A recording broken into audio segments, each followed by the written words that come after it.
এই যে চারন্দল বিজ্ঞানানন্দজির নেতৃত্বে কলকাতা শহরে ঘুরে ঘুরে কালেকশন করছে।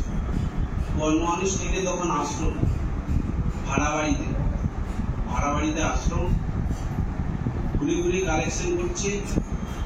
স্বামীজিরা কালীঘাটের পাড়াতে কালেকশন করছে। সেখানে গুরু মহারাজ 10টার সময় পৌঁছে গেছে, চাল নিয়ে, ডাল নিয়ে আর খড়ি নিয়ে। চাল ডাল খড়ি কড়াই নিয়ে পৌঁছে গেছে।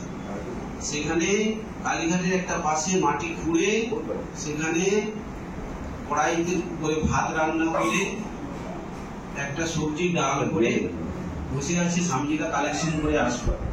স্বামীজিরা 1টার সময় কালেকশন করে এলো। ওই যেমন মা যেমন রান্না করে বসে থাকে, ছেলেরা আসবে, গুরু মহারাজ ঠিক ওরকম রান্না করে বসে আছে। সবাই আসলো, সবাইকে খাইয়ে টাইয়ে তারপরে আবার সবাই কালেকশনে চলে গেল। তারপরে গুরু মহারাজ আশ্রমে, যেখানে ভাড়া বাড়িতে আশ্রম, সেখানে চলে গেল। এইরকম করে করে আশ্রম বানিয়েছে গুরু মহারাজ। আজকে যে এত আশ্রমের এত প্রতিপত্তি, এত কিছুই ছিল না। এই জন্য গুরু মহারাজ বলছেন চারন্দল আমার প্রাণ, চারন্দল আমার প্রাণ। গুরু মহারাজ বলছেন 216 পাতায় গুরু মহারাজের জীবনীটা পড়বেন। 216 পাতায় সেখানে লেখা আছে চারন্দল আমার প্রাণ। সঙ্গে যা কিছু হয়েছে